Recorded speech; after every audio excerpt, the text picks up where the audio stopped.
Foundation has whole person healings. And are you taking patients right now? He is taking patients. You go for about a week and get a complete evaluation and hours with Dr. Cousens, individual to you.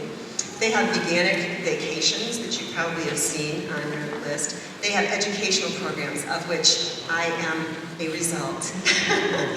They have a master's in plant-based vegan nutrition. I graduated in 2010 from that program. He is starting new programs in veganic, organic farming. It'll be a year-long program, and they are working to establish a master's degree in that, a master's degree in permaculture. They're establishing a 6-month chef and instructor program. That's all in Patagonia, and I encourage you. It really changed my life. I'm there as often as I can be and stay as long as I can. It's a really, really beautiful community. The highest vibration food I've ever had on the planet. It's probably the only, well, since I started coming years ago, the garden has just quadrupled. It's huge. A whole garden staff of food that is harvested that day and on your plate that afternoon, done with the most nutrient-dense ocean. I can't even get into all the technology that they do for the garden, but it's the most amazing food. It changes your life in the time that you're there, just eating that food, among others. So that's the United States. But Dr. Cousens has really transformed lives throughout the globe. He has programs in Biafra, Nigeria, in Ghana, in Ethiopia. He's helping people understand, just get off junk food, return to your roots, and you heal. That's one of the things. He also has worked with prime ministers and kings so that it's a perfect, it really is a perfect idea. It doesn't come from this person, who's sort of an alien from another continent. It comes from their leaders. If it was coming from our leaders, we might listen a little bit more, but our leaders are, Monsanto and things, and I'm not even go down that path. They're not on that road. So he's using agriculture and a vegan diet to help heal diabetes in other countries, to educate people, so that they become self-sustaining. He is currently developing preventative health centers to empower people to take what we're doing, what every person in this room is doing, which is taking control of their own health. We really do want vegan world domination. Yeah, that's about it. He has 10 books, and they've been translated into several languages, and including Spanish, and that actually helps in his reach to South America, South and Central America. He supports programs in orphanage in Mexico. He has a program beginning in Peru. Actually, Peru is pretty well established, I think. And he is working toward building veganic, organic farms in Nicaragua. So the South American reach is a whole community in Nicaragua. When will that be ready to move to? Sign me up. Could be next month. Sign me up. So what this is for is really back to raising money for the foundation, the Tree of Life Foundation. And I want to say currently they are feeding over 1,000 people a week. So that alone deserves a hand. So without further ado, I thank you so much for coming from the bottom of my heart.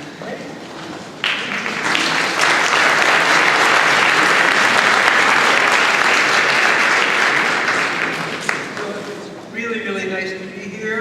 I welcome you all with love.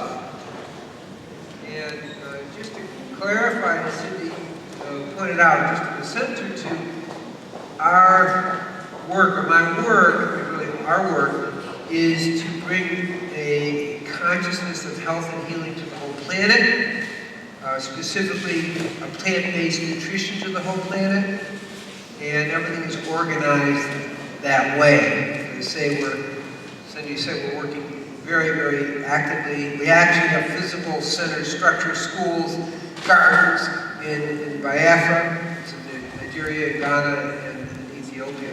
We actually have physical things where people are getting fed, as well as working with Mexican migrant workers and basically created, rebuilt an orphanage in Imaris, which is about an hour south of the border.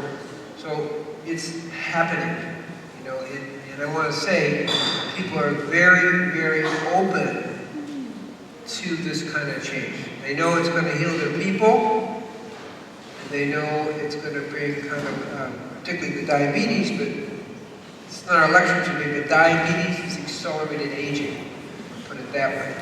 So if we can turn that around, not if, we can, on that international, based on a national level, it's a very, very powerful statement to the world. That's what's really kind of going on in that way. At the tree, we are a complete vegan world. There's 4 other organic farms in the U.S., but we're the only ones that play anything. And I hope soon a full master's program in veganic gardening, organic gardening, which is really, really important. We're going to just take 2 people to get that started, the same thing there. Now, in Ghana, we actually are set up with really nice housing, and very soon, maybe by January, I was just talking to them, I came from Ghana like 4 days ago, and they're about ready where we can have volunteers come and teach nutrition, you know, on that kind of a bigger plane of action. We're also in Cameroon as well, too. We're just starting in Cameroon. So it's very exciting to understand that what you're doing here is actually having an impact in the rest of the world, as, you know, in this shift of consciousness. So that kind of takes us into our talk here. And our talk is really about holistic veganism, you know, because it's a world view that I'm sharing. I'll mention one other thing is I actually grew up in Chicago on Gray Street and Highland Park, and worked with, this is before most people's times, and some people remember the Black Small Rate. How many people remember the Black Small Rate? Yeah. Not a lot. So I worked with the Valley Lodge that was next to them on the south side, you know, for a few years. So I'm kind of rooted in Chicago, so I'm very happy to be here. I like Chicago.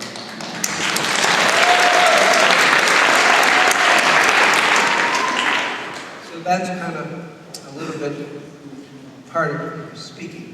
The other part, which you'll see at the end, is that don't separate food from spirit. You can't eat your way to God. You just can't do that. It doesn't work.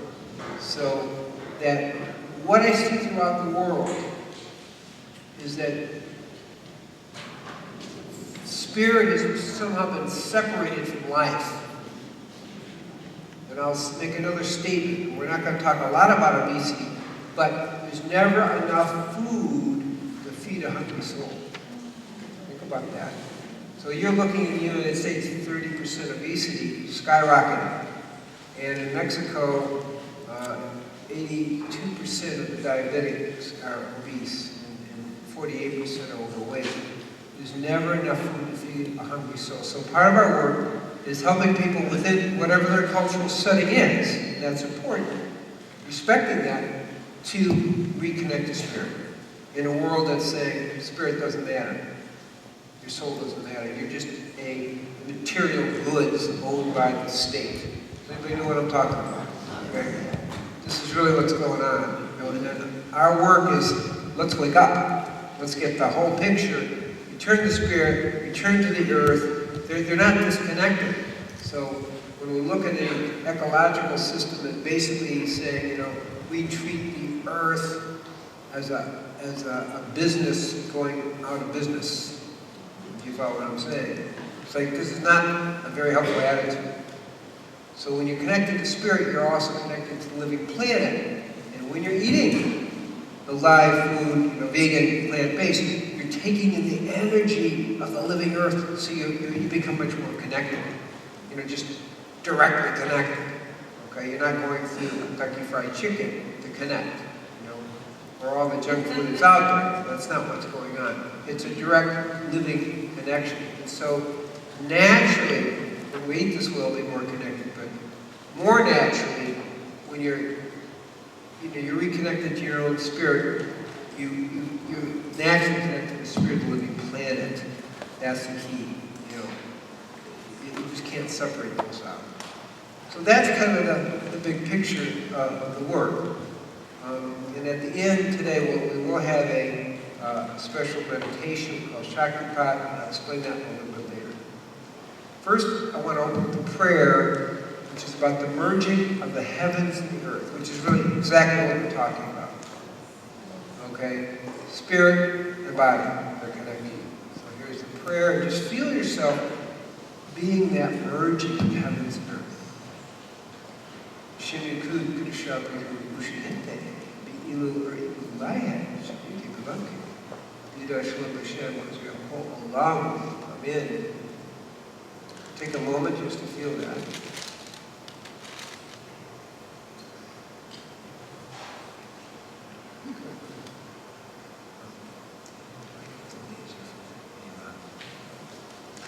So I'm just going to start a little bit with a few of the books.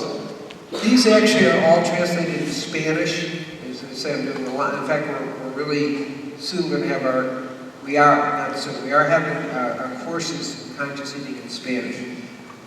Not in the U.S., but in Buenos Aires, and we did one in Lima, Peru, and so forth. But this is, the first book here is Conscious Eating. It kind of lays out the total vegan understanding and the why for that, and the whole spiritual background of all the traditions. Okay, and then this book over here is Quitting Peace by Being Peace, is really more of a spiritual aspect to the whole thing, and that's a real simple one, but again in Spanish. And then we have Spiritual Nutrition, the 6 Foundations, and that is the mix of how what you eat affects your consciousness.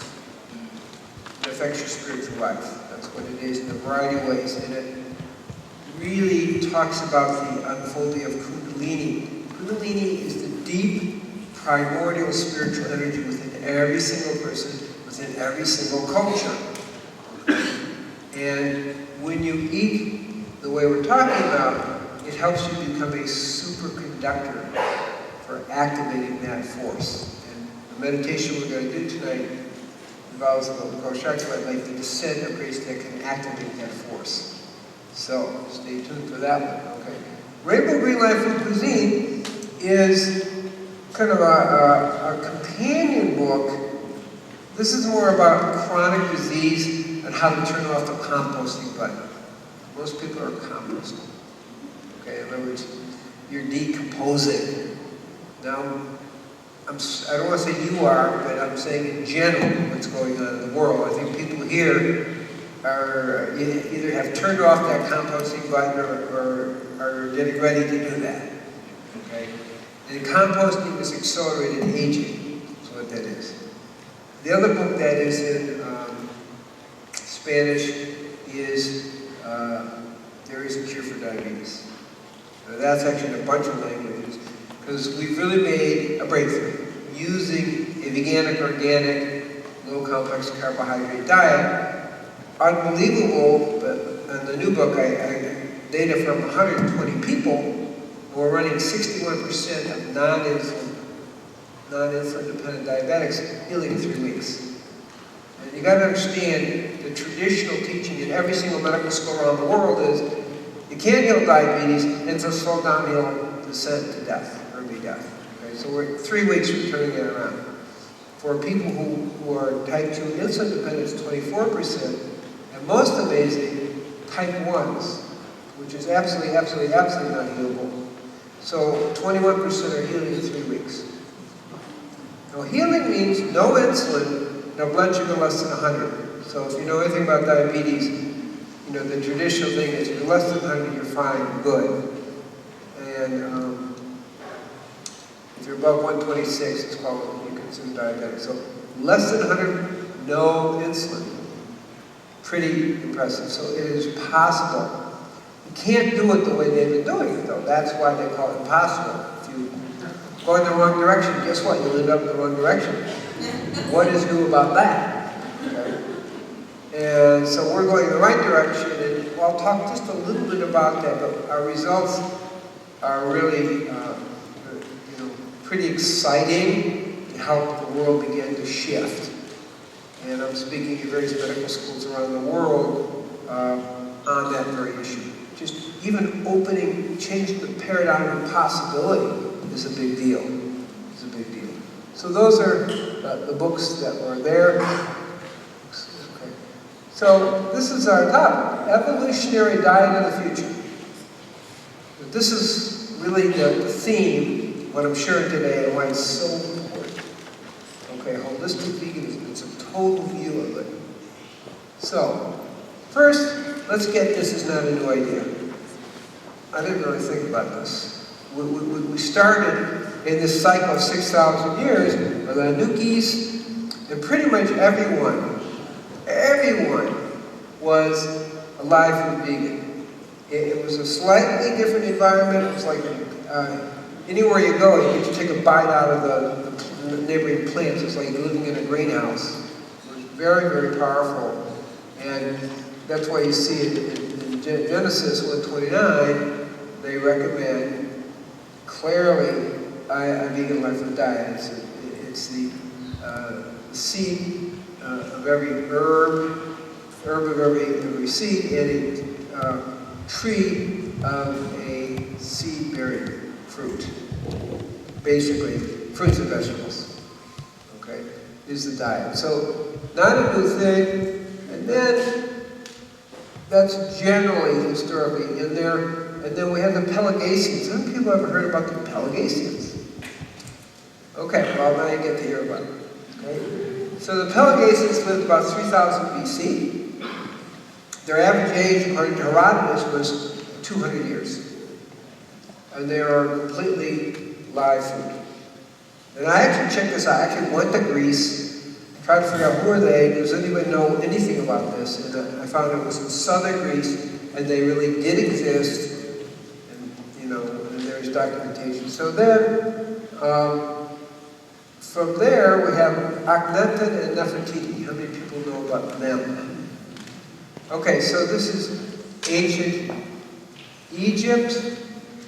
Akhenaten is the pharaoh, Nefertiti is the queen.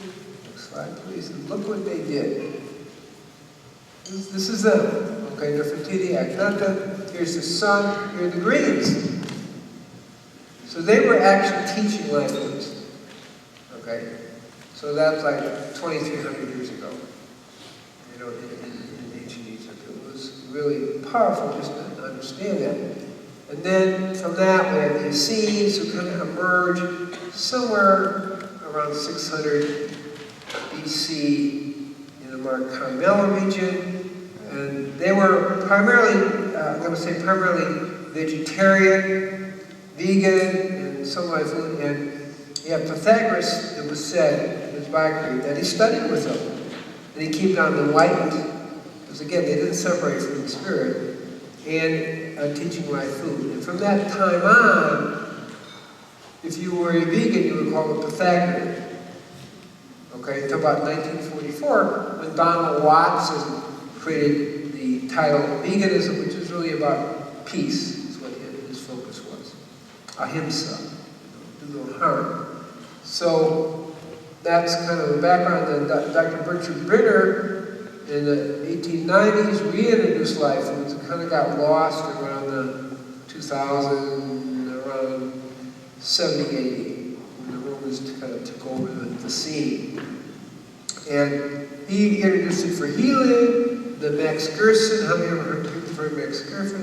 Okay, we're getting closer to our time. It's good. He healed Albert Schweitzer of diabetes using live foods. Healed a lot of people with TB. Over 450 people with TB of the skin. And he also did a book about healing cancer, 50 cured cases of cancer with live foods, which he actually published in 1937, but didn't come out in English until 1957, that whole thing. And then, you probably haven't heard of him, Dr. Edmund Murdo Sekeli, or how many people have heard of him? Oh, okay, good. So he was a Hungarian kind of universal kind of person, Renaissance man. He started the modern OC movement in 1929, and he actually had a live food clinic going in Tijuana from 1940 to 1970. 1940 to 1970. So he was truly the father of live foods in this country. And he healed over 133,000 people. So it's huge what he did. Huge. He's not as well known because he left his body, before the movement really took off. And then Ann Whitmore, that most everybody's heard about. And then after that comes another wave, which is Victor Kovinskis, Brian Clemens, and myself, are kind of it's the newer wave, but we're kind of the elders now in this present wave. So that's kind of a little bit of the history. What's the point? This is not new. People say, well, this is some kind of new age, Forget it. Oh, there's no history of this. It's all something you made up. Forget it. You can refer to a real history in this 6,000-year cycle, which is us, the day of grace, of what really was going down, what was really happening. Okay? Historically. Okay, so now, one of the most important things, and something we don't talk about much, is actually your germ plasma. That's not about germs, okay? It's about the DNA and the tissue and the cells that recreate life, okay? And make babies. So it's called the sperm and the ovum. Okay. What is going on today, and it's really been going on a trend, I don't know, at least 30 years, is more and more people are becoming sterile. Okay? There are many forces for what that is, and one of them is pesticides and herbicides. Big deal. And the animals are becoming sterile as well.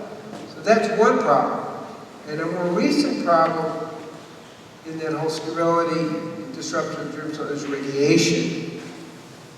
How many people are aware that Fukushima is still happening?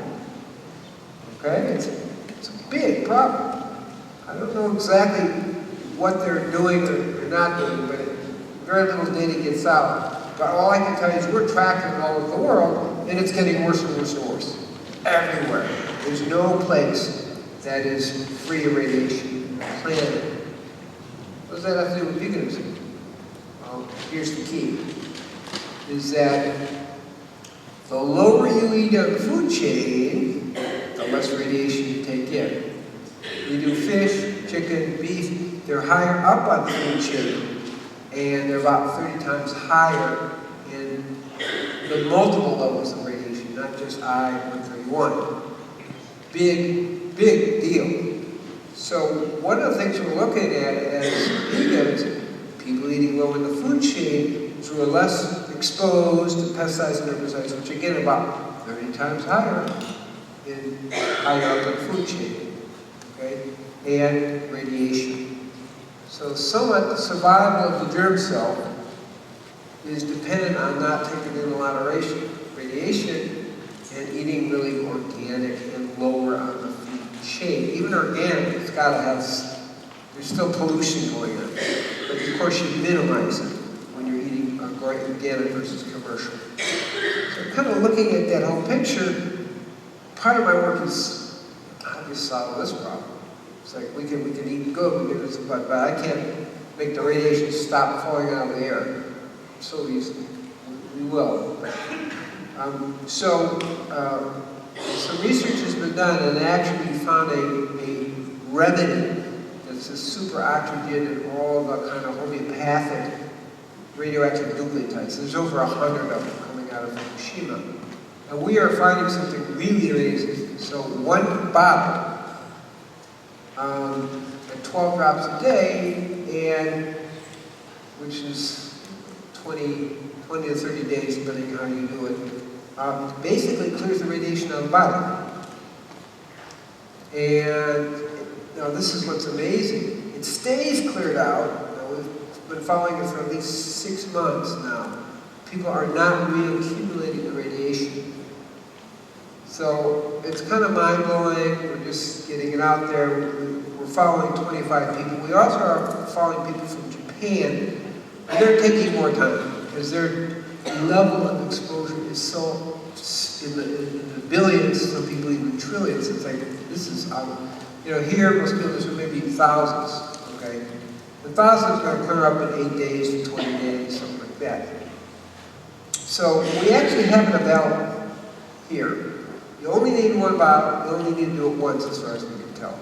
So, Cyndi, where is that, or how do they get it? Yeah. Okay, raise your hand when the table is so you can see it. Oh, okay, good. Over here. Okay, it's called radiation neutralizer, rad neutral. It's just, we don't really have it so you get it in the store, right? It's just by word of mouth and so forth and so on at this moment, because of production abilities. So it is available for people who want that, and everybody needs one bottle, and if you're less than 2 years old, you take a half a bottle. Well, as I said, it's a mixture, it's a unique combination of what we call superoxygenated water and all the radioactive nucleotides, the homeopathics, roughly speaking. So it's pretty exciting, so we have that. The other thing we have, which I'm going to mention, because I-131 is a big deal. Now, if you know about Chernobyl, one of the things that happened in Chernobyl is that there was a 900% increase in perinatal mortality, death either in the womb or right after birth, in Boston. Oh, what's that about?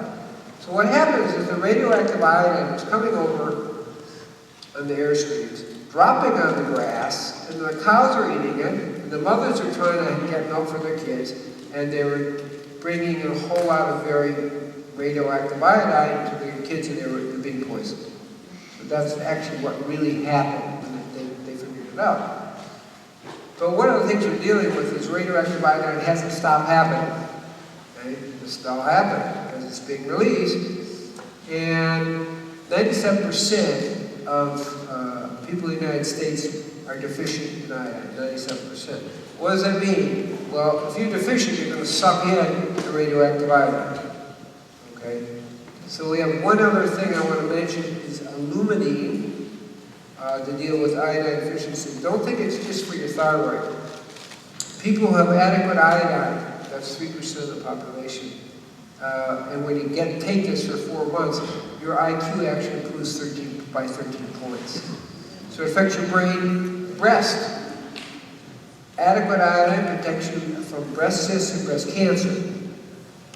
Okay, well, that's important. You need it for your adrenals. You need it for your gonads. Okay, the germ cell. And it's big in the heart, as well as the thyroid in the brain. So these are all things that are really important.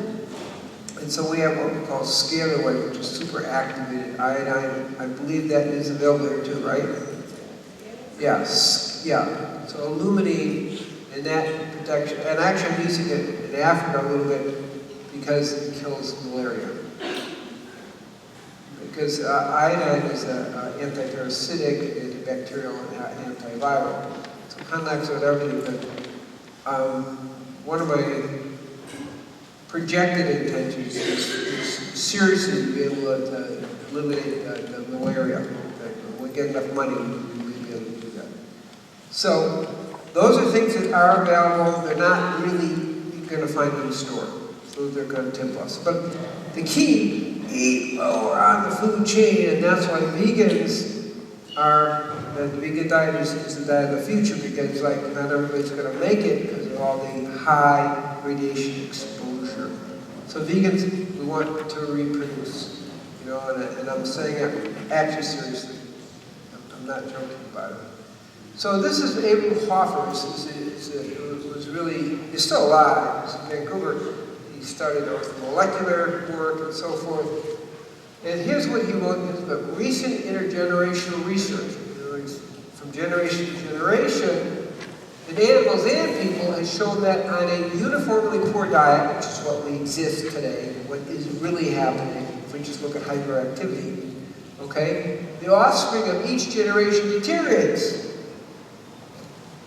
More and more, and in rats it's going to use up to 8 generations. We don't know about humans. We do not know what that final stage will be in human deterioration. I shudder to think of the final outcome. But what we can see is the wave of hyperactivity, okay? There are lots of things happening. So when you go to a vegan diet, lower on the food chain, and you're not oxidizing your brain with pesticides, herbicides, and radiation, because that's what radiation is, it oxidizes your brain, okay? Then you're more likely to have a germ cell that works, and you're more likely to reproduce. This is kind of the facts on the ground, actually.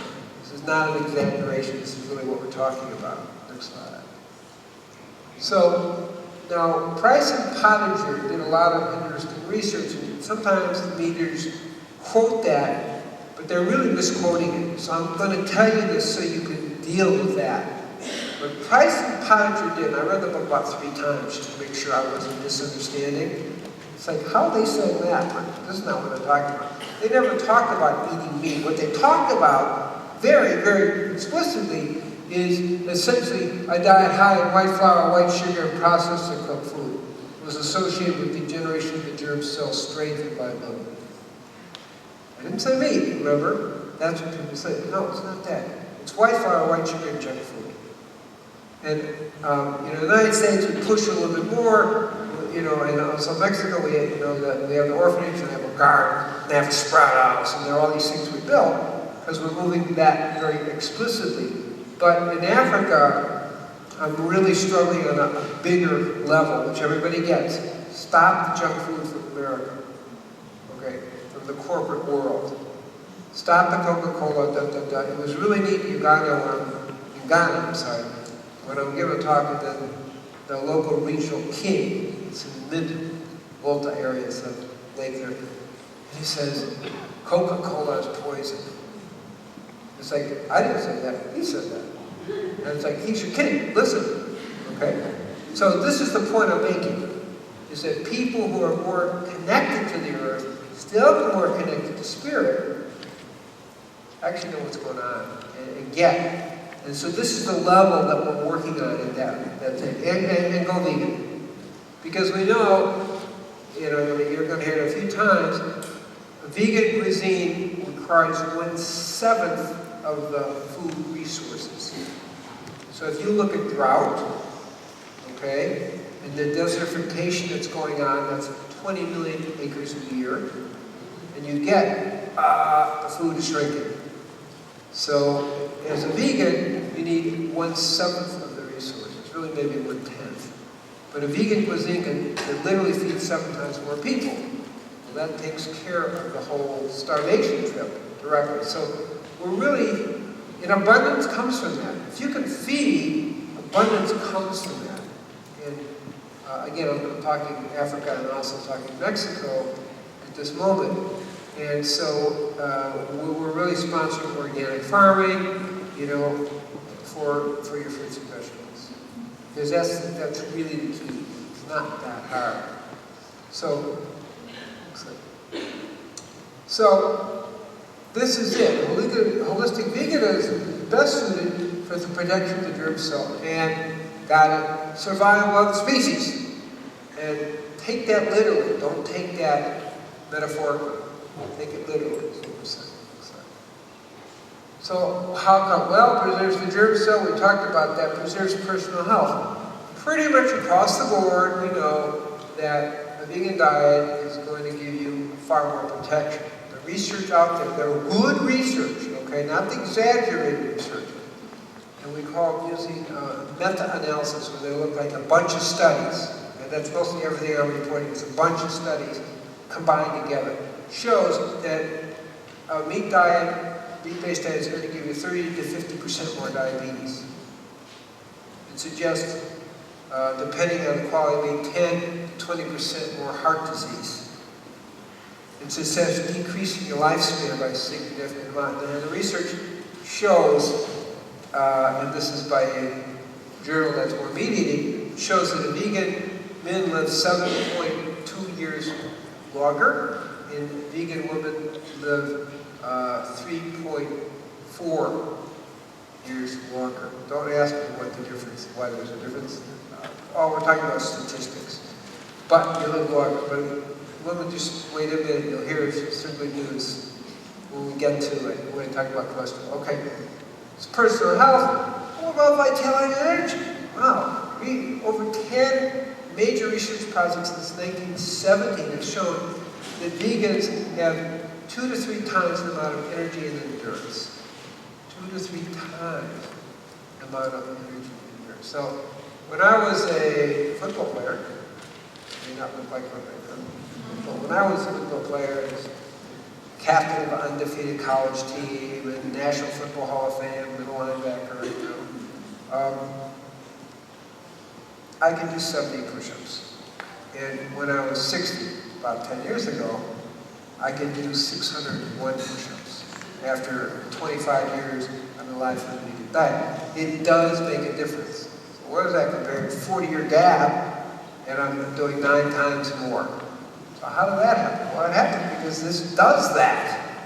It does it. I mean, you got to start with exercise. You don't just like, oh, I'm vegan there for a ton. But it empowers you in a different way. Okay. Feeds the hungry, and the estimates vary. It used to be 40 to 60 million. I was saying 20 to 40 million. It doesn't matter. It's a lot of people. Okay. And more people have died of starvation in the last 10 years and the last 150 years of wars. Just perspective. Okay. Let's say it's just 20 million people there, which is horrendous. You know. We have the ability to stop that because, again, a meat-centered diet really, it varies, but between 10 and 20 times more energy, at least half the water in the world, and we're running into water shortage. One of the things we're teaching at the Tree of Life in the U.S. is actually low water farming, because that's the way of the future. We're running out of water, okay? Kind of like high desert farming, which is really important for Africa, but really getting more and more drought in the United States too, and China, and all over the world. So, okay, in terms of Earth, maybe 5% of the Earth compared to animal agriculture. In terms of the atmosphere, that's really polluting. It's really a mess. So a meat-centered diet is a hoarding of resources and really can't feed the people. We really can feed the people on a vegan diet. Easily feed 7 times more. It's really not a problem. What's the real problem? Distribution. Are people willing to let other people eat and live? You know, it's like, that's a problem. You know, so we have to work on that. That's the spiritual part of the story, isn't it? You know? And we'll look at that, the whole greed thing. It protects against animal cruelty. How many animal rights people are here that are really, okay. So you kind of know the pictures. Probably everybody's seen the images. I'm not going to go into so much of them, but it's horrendous. How does that happen? So I'm going to go back to spirit again. A lot of people don't think they have spirit themselves. And they certainly don't see souls in animals. So there's a whole justification of cruelty to animals based on they don't have spirit, they don't have soul, they don't feel pain. I mean, all this absolutely unscientific nonsense. So when you begin feeling soul in yourself, you begin more likely to resonate with soul in the animal. Okay, that's kind of really what we're talking about. And then when you move to a plant source only diet, you know, you have that motivation. I mean, we're just mentioning multiple motivations, but cruelty to animals is just really horrendous. So that would all end on an animal-based diet. That's the big thing to hear. It's like, that's it, there's no problem. Okay? Preserves the ecology I mentioned, half the water, air quality, land quality, fuel. there's perhaps up to 20 times more, depending on the statistics, whether it's 10 or 29, it's like, that's a lot. No matter how you look at it, right? It's just a lot. Okay? Protects the biocomputer mind. What is that? Well, your brain needs to function right. If it doesn't have the right nutrition, and it's getting filled with radiation, pesticides, and herbicides, guess what? It's not going to work so well. And you can't transcend it. And so you're stuck on the physical plane, and you can't access spirit as easily. You know, people access spirit doing whatever, but less people do it than if you're really on this kind of plant source diet. That's the point I'm making. So. Now, that's the consciousness of sovereignty. See, one of the things that happens is when you're dulled down, you can be enslaved. Everybody understand what I'm saying? Well, I don't have to explain that. It's pretty straightforward. If you're a meek sheep, you can be enslaved. But the key to spirit, the key to enlightenment, is sovereignty. You have to, be a sovereign person in that way. We're not talking about a political thing. It goes into that. We're actually talking about having a brain, having a mind that can think for itself and not be a sheep. Because you need that to wake up. Okay? See, everybody here is sudden. Why? Well, you're going against the flow, right? You're choosing a plant-based diet. Although it's obvious, if you really think about it, you're not a sheeple. You're a people here. And that's important. If you're dumbed down and your brain isn't working right, it's much easier to become a sheeple and just become an extension of the system. Does that make sense? Okay, good. I don't have to explain that. We have an intelligent people group. That's here. Okay, now the yamas and yamas are yogic system, the 10 speakings, or what we call 10 commandments. It fulfills that, and I'll explain that. Very straightforward, but some insights that you'll get as you see the whole picture. They're peace, because when you eat low on it, food itself is more peaceful, because it's not coming out of death, misery, pain, and destruction, right? The nadis and koshas, you probably haven't heard of that, but in the spiritual alignment, we have the subtle nervous system, where the energy goes through. And they're blocked when you're eating death, and that's meat, fish, chicken, and dairy. They get clogged up. Koshas are the layers of the mind.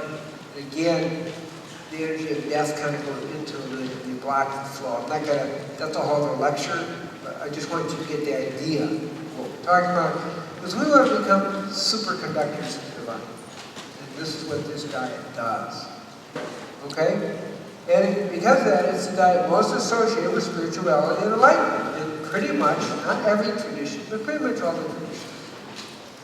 So kind of see that bigger picture of how it fits in on spiritual, a holistic viewpoint. So, and this gets people in trouble, okay? So kind of listen here. Holistic veganism is not about moral superiority. And how many people get upset because they think you're being morally superior, right? Everybody pushes people's buttons that you're doing the right thing. What it's about is being responsible for the impact of our actions. So we're actually seeing the impact. We're not in denial. Key piece here. Well, you see on all those levels. Some are more important than others, but you kind of see it in all levels. And that gives us peace of the body, peace of the mind, peace of the family. These are all like part of the greater peace by peace. Peace with the community, peace with all cultures, peace with ecology, peace with God. When I say all cultures, from my Native American background, we put it this way. We call it Om Takiasa. How many people know what that means? A few people. Okay. It means all my relations to rock people, the plant beings, the animal beings, and talking with humans. Not that animals can't talk. They don't have recorded history, though. So it means peace on those levels, besides your own family, your aunts and uncles and all that. There's different levels of peace. This is what this diet does. It opens you up more so in those directions, more so. And just in case you want to say, well, but the Indians were vegan. Well, the truth is, 2 separate studies have found that in 60% historically of Native Americans were indeed vegan. How's that? Anybody know that? 60%, 2 separate studies found. So that's kind of interesting. Okay, next slide, please. So peace with the divine, keep going. And this is, of course, Genesis 1:29, which we mentioned before. It says basically a plant source vegan diet. Now, this is the one that's really interesting. Genesis 1:30. This is the one nobody really sees. But it will happen. And to every beast of the earth, and to every bird of the heavens, to everything that creepeth on the earth wherein there is life, I have given every green herb for food, and it was so. That prophecy is that as the whole world wakes up, there'll be some kind of genetic transformation, and the carnivorous animals will become vegan. And that's a little bit what Isaiah says, the lion and the lamb will lay down together. It's also, the lion will become vegan. Okay, so that's pretty far out in our mind now. But there'll be some kind of genetic shift. It's not going to be that far off. I mean, basically, dogs will be vegan, cats can't quite do it yet, but they will be, yeah.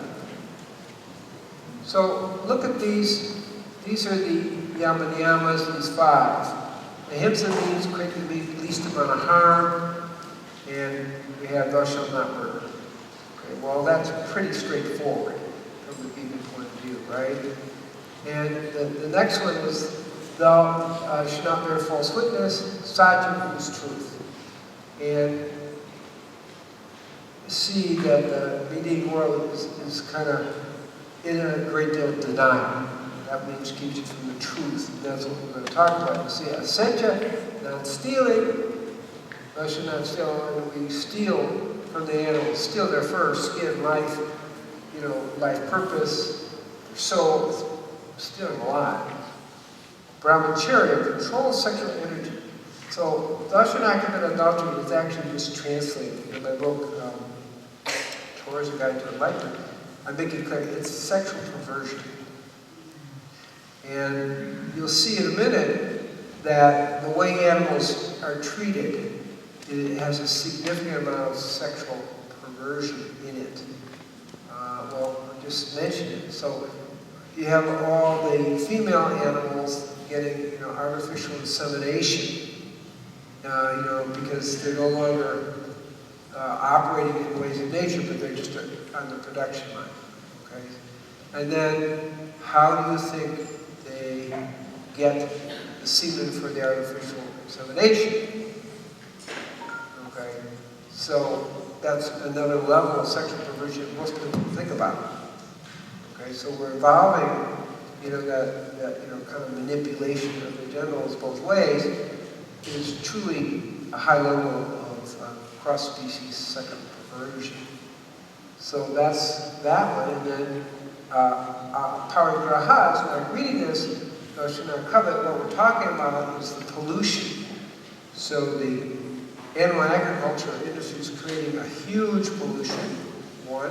2, taking the water, taking the land, taking the air. So you begin to see, wow, they're dishonoring the yamas and yamas, and speaking very direct ways. It's really hard to talk your way out of this. You just can't fool yourself saying you're following the 10 speakings, 10 commandments, and it's okay to be eating meat. It just doesn't really work. Next slide. So truth, that's what kind of gets in trouble here. Go ahead. Next slide. Media, as I say, don't see their diet as a connection to the whole. So there's denial. Next slide. This is the classic denial. Elsie's just, Elsie's so happy to give you her milk. Well, what is the reality?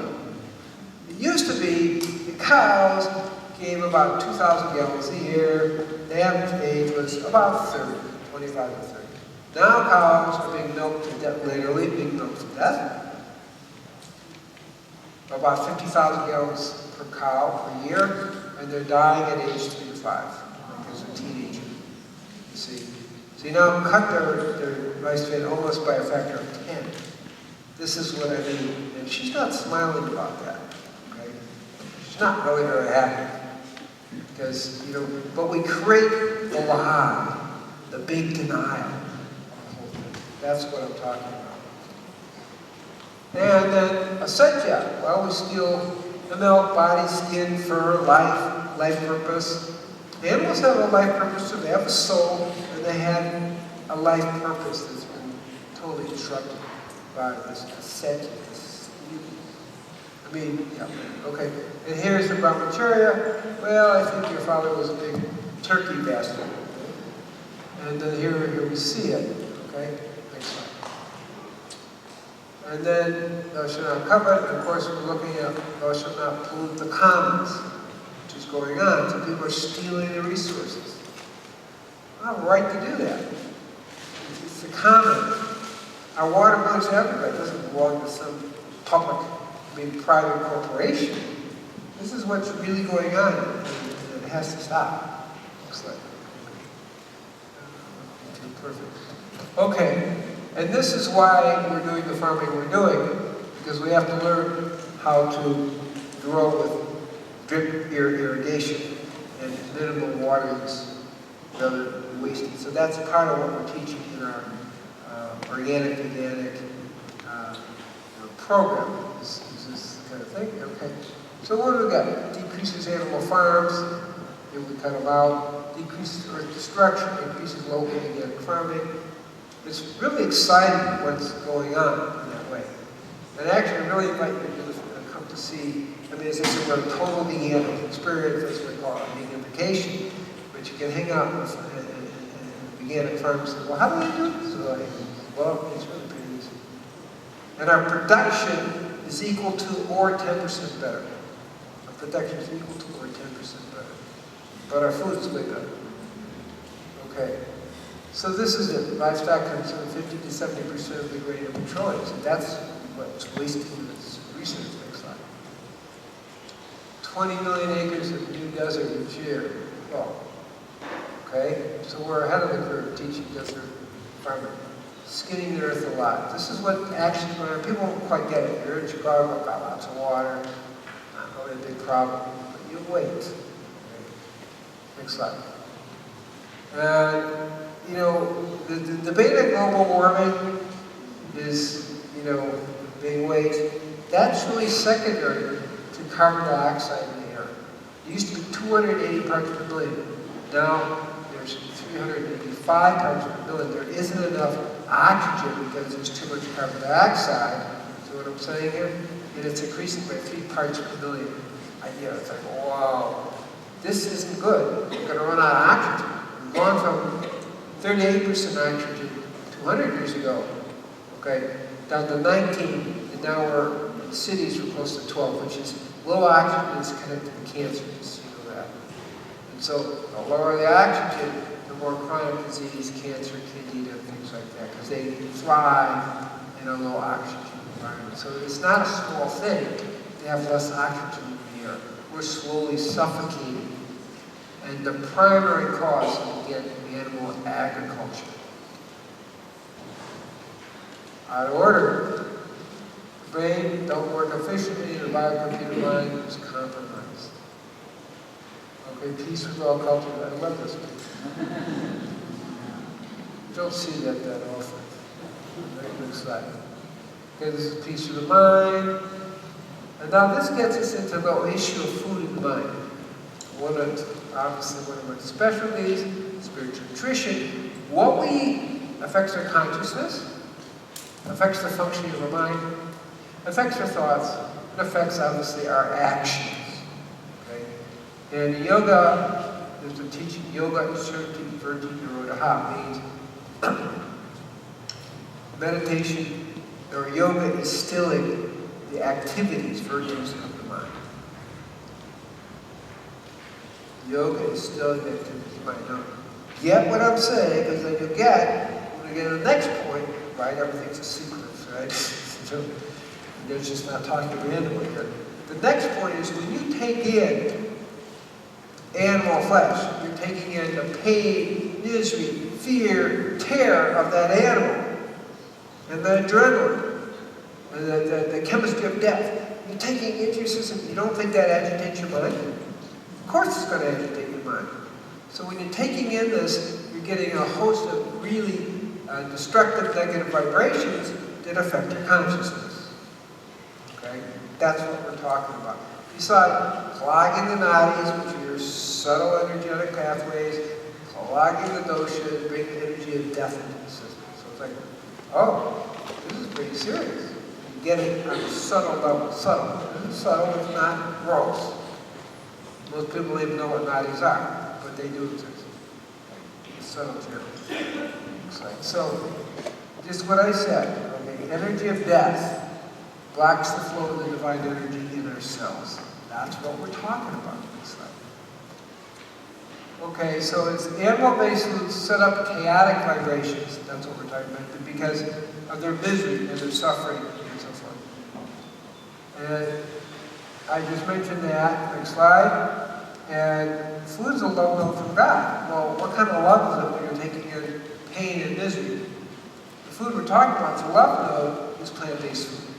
Because that's the cycle of things as they were meant to be, as it mentions in the Bible. And it mentions in the different traditions, except for maybe one tradition. Next slide. Now this is interesting. Srila Prabhupada is the founder of the International Society of Krishna Consciousness. So why is this interesting? Anybody know what the group is?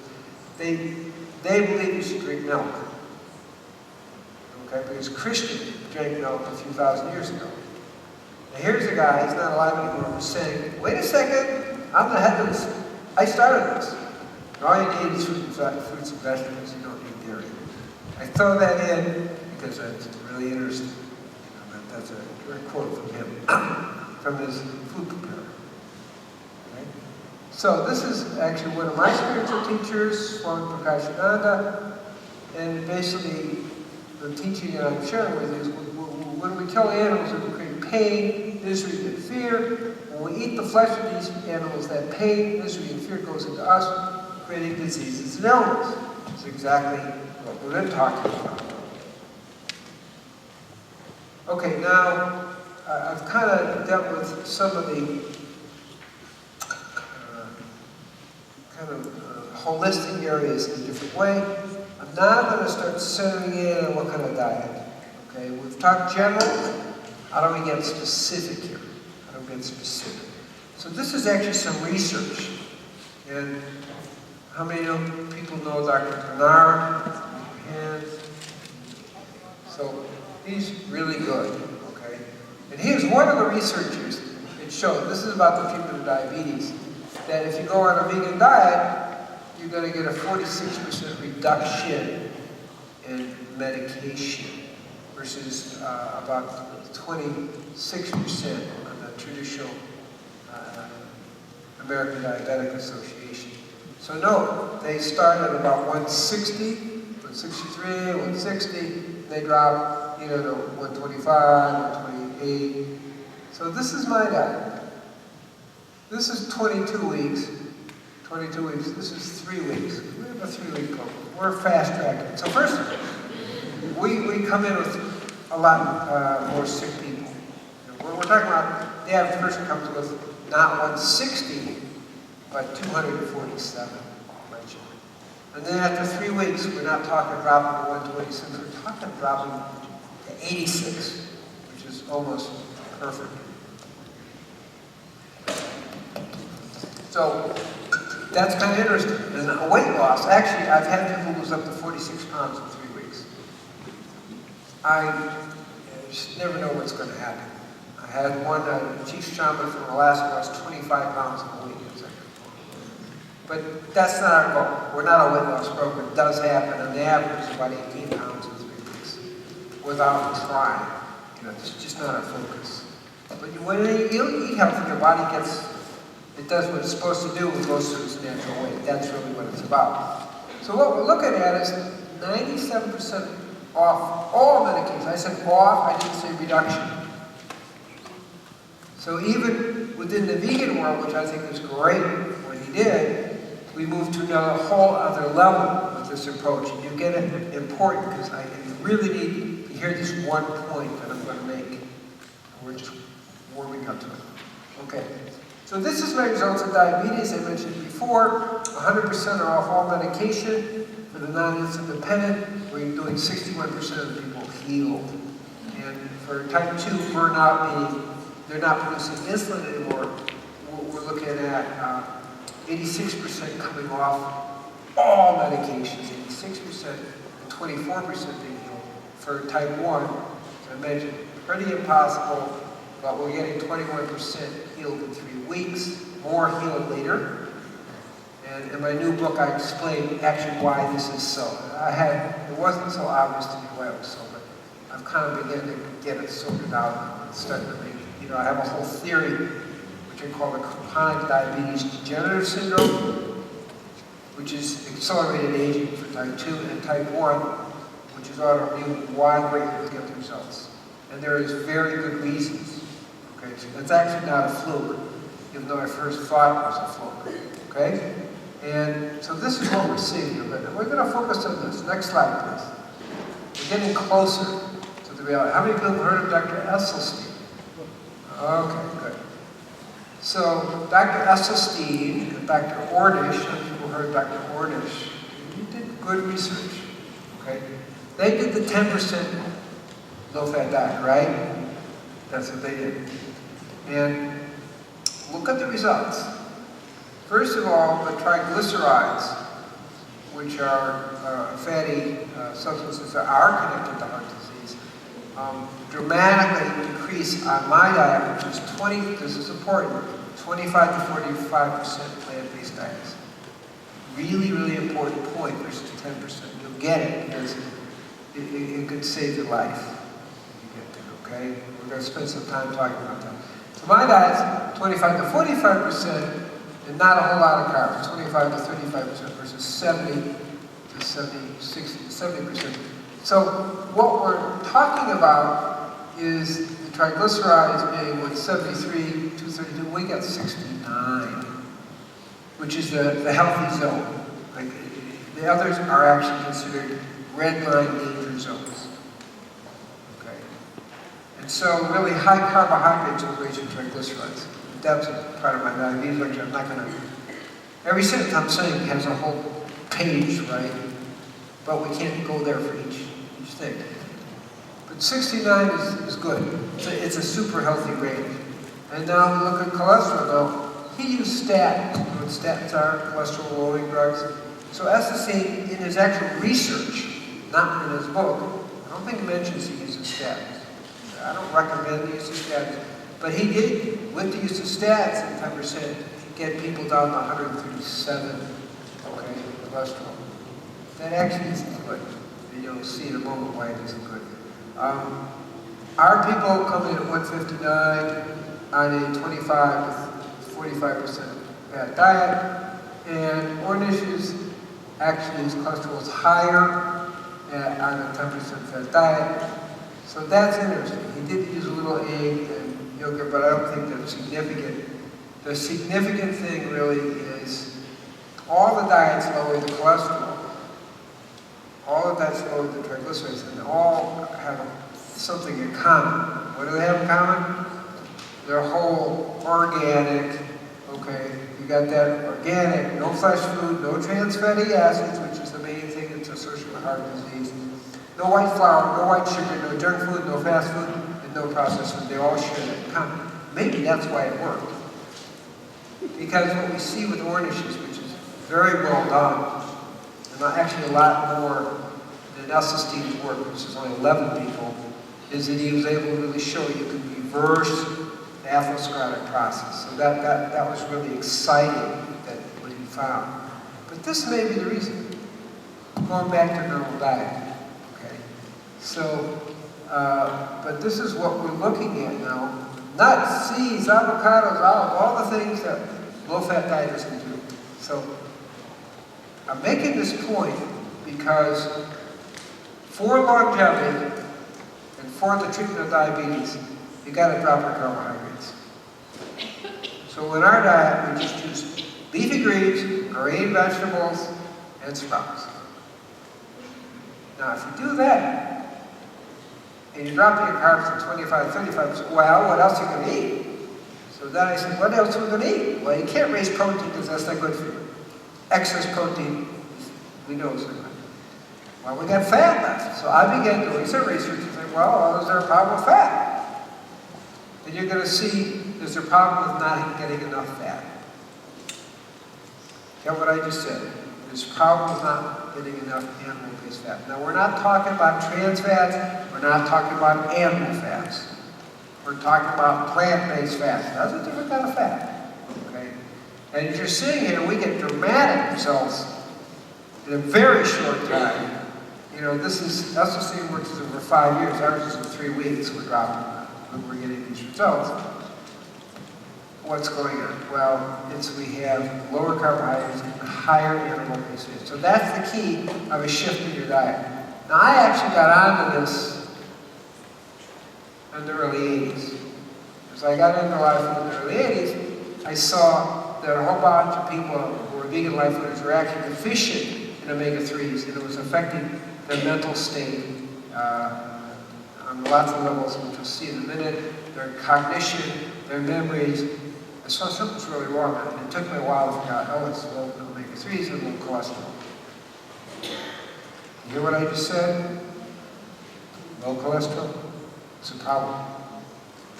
And you'll see, because again, if you get how I work, which is very detailed, I read all the literature. And it's like, oh my God, the message is out there isn't even related to the science that's out there. It's like, whoa. So we'll go and now see some of the science. But first I want to tell you one thing. Less than 100 is good for blood sugar, but optimal is 70 to 85. Because at 85, you stop producing insulin and you start shifting it into fat burning. That's why our people lose weight so quickly. You start shifting into fat burning and lose your craving for sweets and appetite. Because it stimulates, next slide please, it stimulates the AMPK and SIRT complex and blocks PPAR. PPAR makes fat. So suddenly, we've turned off the fat, gone from carbohydrate, make fat, to stop making fat, lose your appetite, decrease your appetite, and decrease your appetite for sweets. That's pretty powerful stuff. So we do have some things with sugar here. Glucose is a problem, but you have no idea. You're going to have an idea in a moment. So they did a study of 46,000 people, and they found that there's a 40% increase in heart disease if their blood sugars are 86 or more. That's pretty impressive story. And if there's just a 21% increase, this is a thing I want you to hear. Increased cancer. Just point that for a second and I'll explain why. Increased cancer, this is more gastrointestinal. And increased heart attacks, heart failure, stroke. All is connected to high blood sugar. So, next slide. And next slide. Oh, wait, go back. This is what. If the fasting blood sugar, which is your first blood sugar in the morning, is above 88, there's a 247% increase in first heart attacks. That's just a few points higher. That's significant. Okay? So that's why you're hearing me kind of go on about blood sugar. It's like, wait a second. This is serious. Next slide. And I'm going to go through this one, next slide. And cancer. Your blood sugar is fasting, but between 95 and 105, you have a 100% increase in getting stomach cancer. And all rates of cancer if your blood sugar is over 110. So, very significant. Why? What's the story? The story is cancer cells love sugar. And they want 10 times more sugar than normal cells. You're going to feed them sugar, they're going to be happy, and they're going to grow. That's the story. And you think glucose is different than fructose. It isn't. Fructose is worse. Fructose is 10 times, 100 times more active in feeding cancer cells, and it also causes the glial cells in the brain to inflame 10 times more. Wow, that's pretty significant. So fructose is not an outlet in this thing, but the sugar is a big deal. Next slide, please.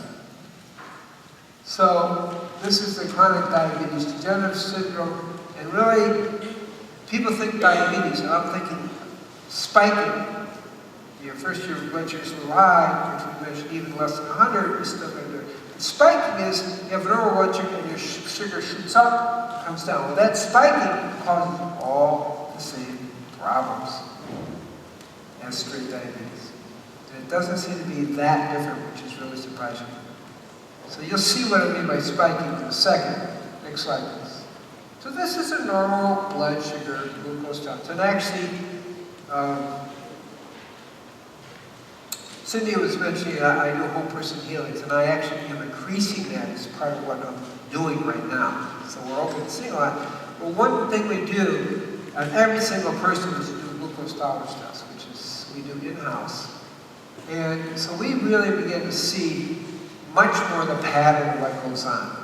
This is a normal glucose. You feed some of the sugar, and this is like a normal curve. Next slide, please. So this is where diabetes is really above 180, and we're up to 195. So this is that, like it's slowly going up. That's a diabetic curve. Next slide. This is a spike, normal blood sugar. So that's only part of the picture. What happens after you take something? If it goes up really more than 120, 125, it is considered spiking. The spiking is all the problems. In fact, above 110, you're looking at beta cell death. So we don't want to spike. It's good for volleyball, but not really good for you. Okay? So kind of keep that in mind what we're talking about. Why the sugar thing is a big deal, and why even though we'll say, well, we're doing transition foods, we want people to be happy, let's give them lots of sugar in the meal.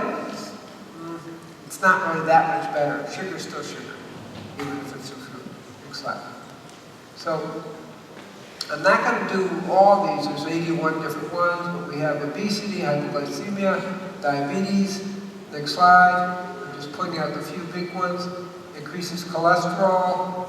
That was one of the points I'm making. It's not fat that does this. Okay.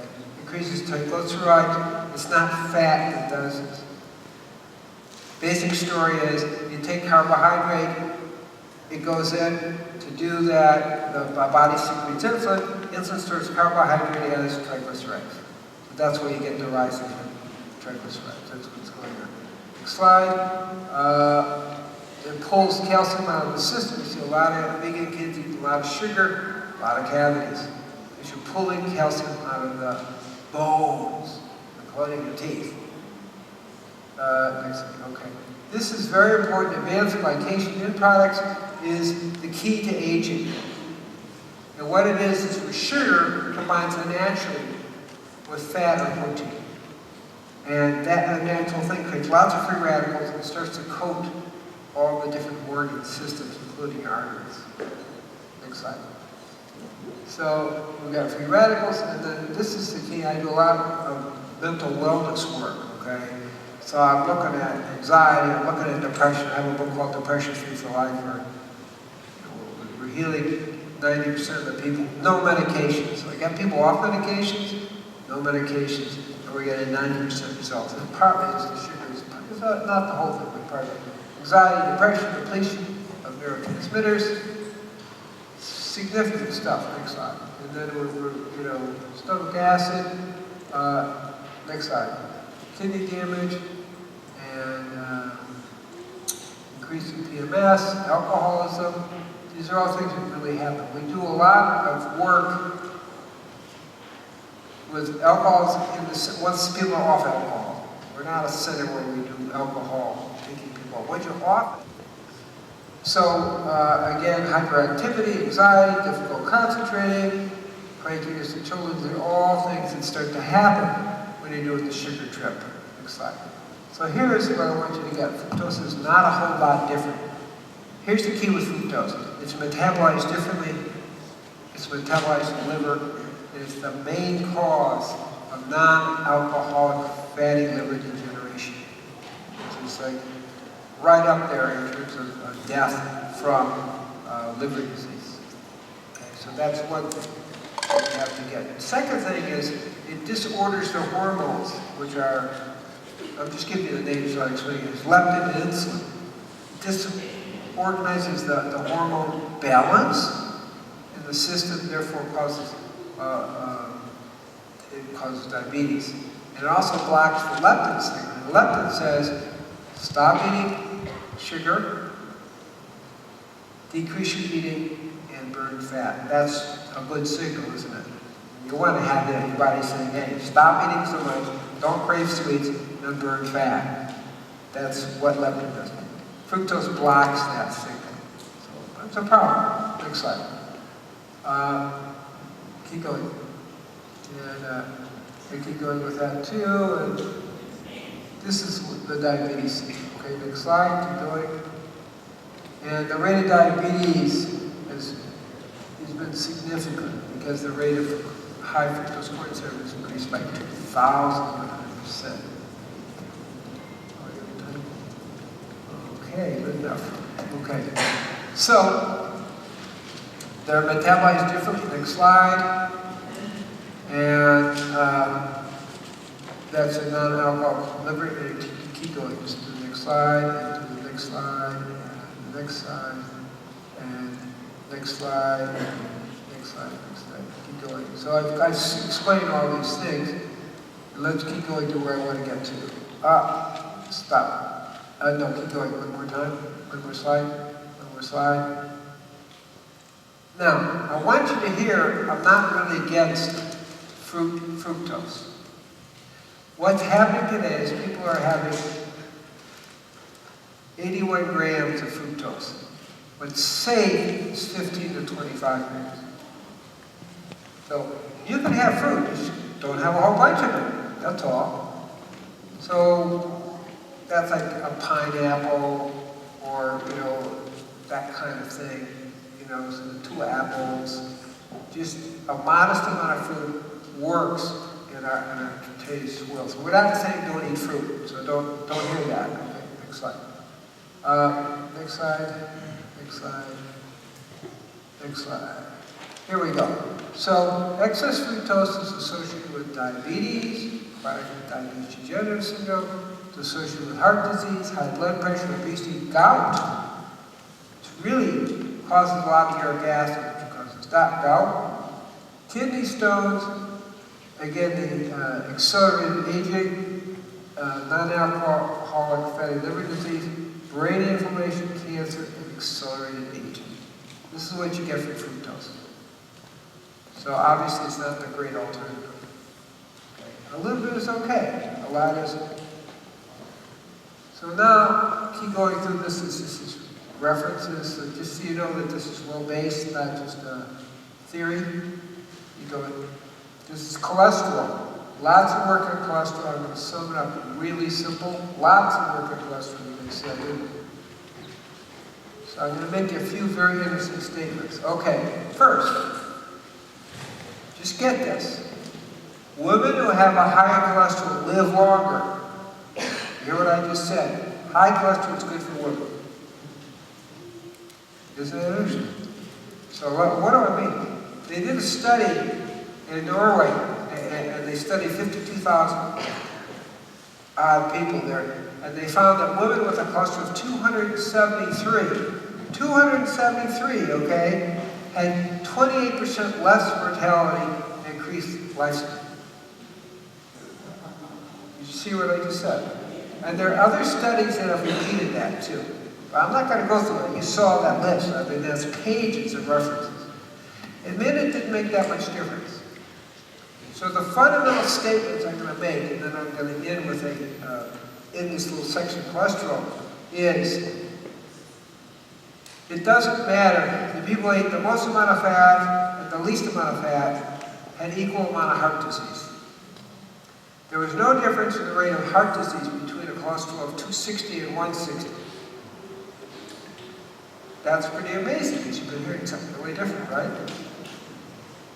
Okay, remember, you just saw all the references. Okay, because we're talking about 1.25 million people in all these studies. That's a lot of people. It's not 11 people. It's a huge amount of studies. So I'm kind of making a point, because it's like counter to the last 30 years of misinformation.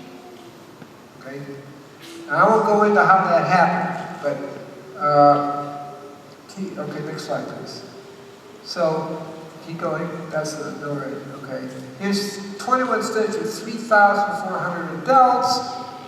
There's no difference in heart disease between the lowest and highest intake of fat. That's a huge amount of people. It's a third of a million people. This is a powerful study. Okay. So we'll keep going. Okay, here's 1,500 people. No difference. Heart attacks had any more fats, saturated fat and polyunsaturated fat. People who eat a lot of them, made no difference. Okay, keep going. Again, the studies can get out of hand here, so I'm going to kind of move on. Keep going. Keep going. Keep going. Keep going. This is the pinnacle study released by the AMA, which is like shocking. Archives of Internal Medicine, the top tier journal, 2009. And what they said was, in all the kinds of studies, cohort studies, random studies, there was no difference between fat intake and heart disease. Next slide, we got it here. This is what they said. No evidence to support the widespread mythical belief that the limiting saturated fat intake is beneficial or protective for heart health or longevity. Silence. Now, this is good, right? This is good news. It's like a whole door is open up. You can enjoy your food rather than having that restriction. That's very cool. And anyway, it's not, it takes away that argument from the vegan world, but it's a small argument, particularly when it's the wrong argument. Okay? So this is over 1.25 million people studied. A lot of people, that's the statement. There's 30 years of research. So I want you to really get it. There is no connection between cholesterol and heart disease. Proven again and again for so many different directions. It's like unbelievable.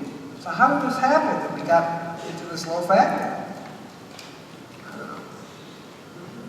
It started in 1953, but I won't go into the story.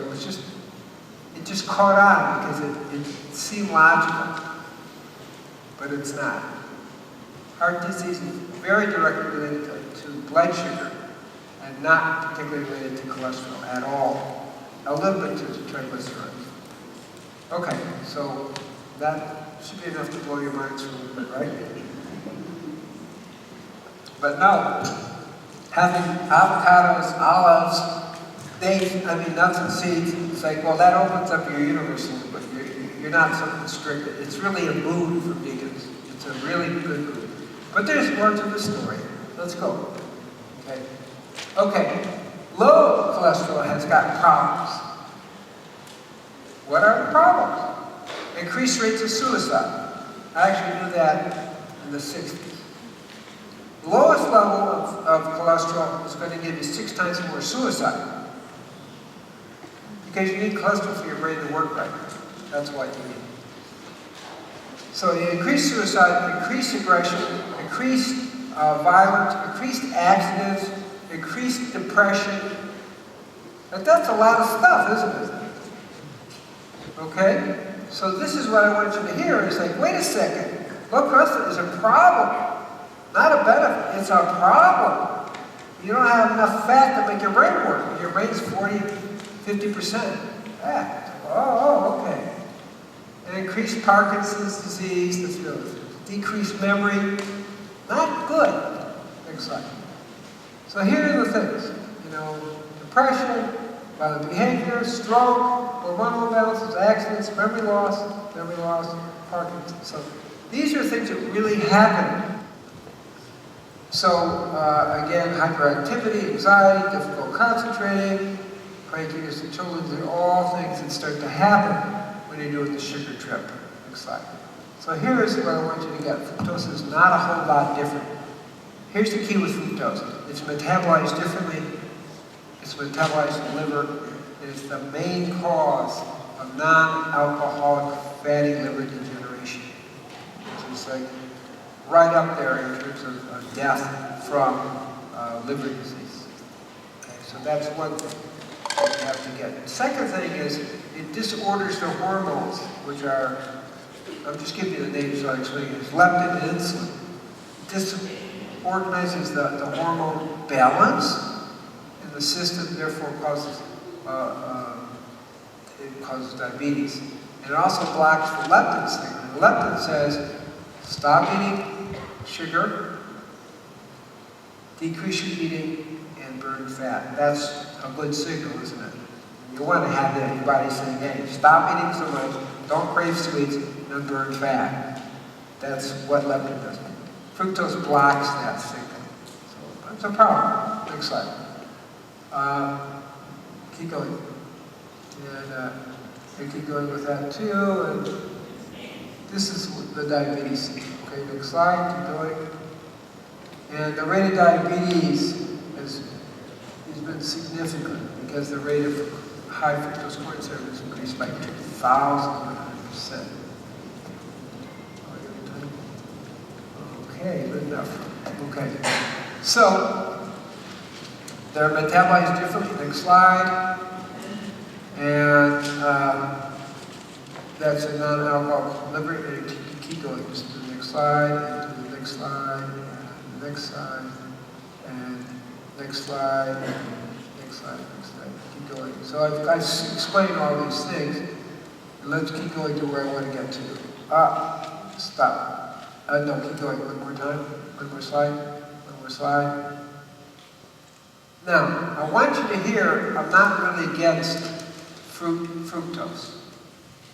What's happening today is people are having 81 grams of fructose. What's safe is 15 to 25 grams. So, you can have fruit, just don't have a whole bunch of it. That's all. So, that's like a pineapple or, that kind of thing. So 2 apples.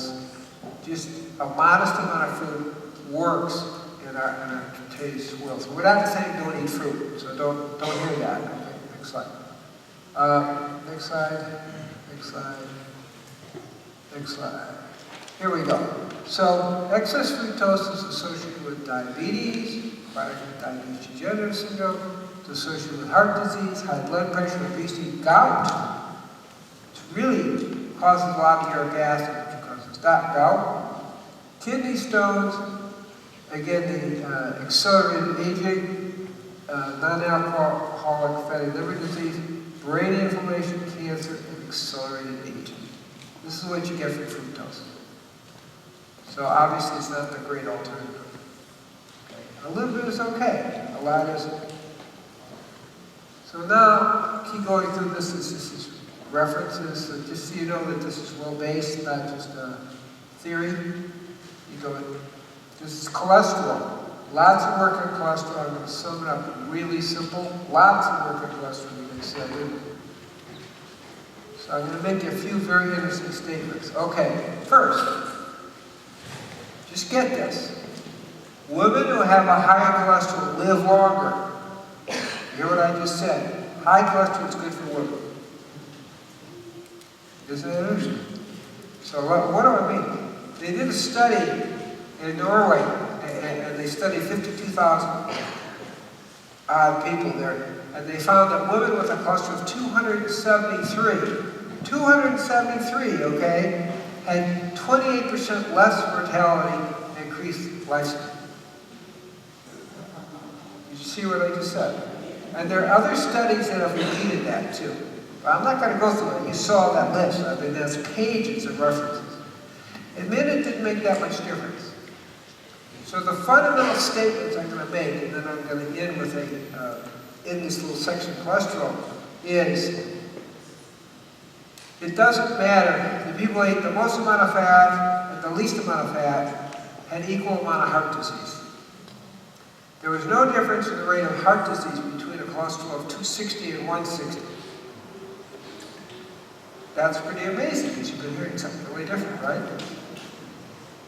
Okay, remember, you just saw all the references. Okay, because we're talking about 1.25 million people in all these studies. That's a lot of people. It's not 11 people. It's a huge amount of studies. So I'm kind of making a point, because it's like countered the last 30 years of misinformation. Okay?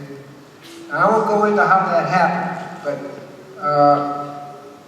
okay, next slide, please. So keep going. That's the no rate. Okay. Here's 21 studies with 3,400 adults. There's no difference in heart disease between the lowest and highest intake of fat. That's a huge amount of people. It's a third of a million people. This is a powerful study. Okay. So we'll keep going.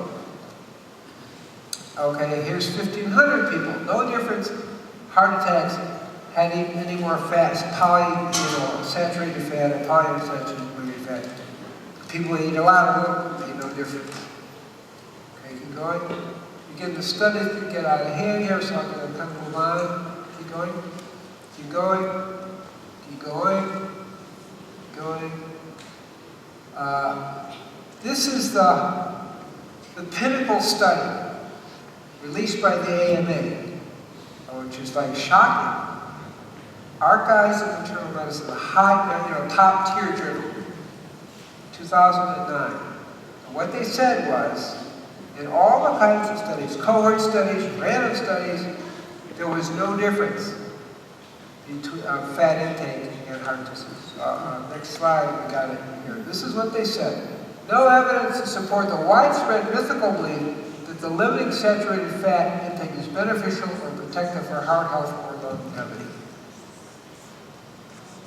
Silence. Now, this is good, right? This is good news. It's like a whole door is open up. You can enjoy your food rather than having that restriction. That's very cool. And anyway, it takes away that argument from the vegan world, but it's a small argument, particularly when it's the wrong argument. Okay? So this is over 1.25 million people studied. A lot of people, that's the state. There's 30 years of research. So I want you to really get it. There is no connection between cholesterol and heart disease. Proven again and again for so many different directions. It's like unbelievable. So how did this happen that we got into this low fat? I don't know. It started in 1953, but I won't go into the story. It just caught on because it seemed logical, but it's not. Heart disease is very directly related to blood sugar and not particularly related to cholesterol at all. A little bit to triglycerides. Okay, so that should be enough to blow your minds for a little bit, right? But no, having avocados, olives, nuts and seeds, it's like, well, that opens up your universe a little bit. You're not so constricted. It's really a mood for vegans. It's a really good mood. But there's more to the story. Let's go. Okay. Low cholesterol has got problems.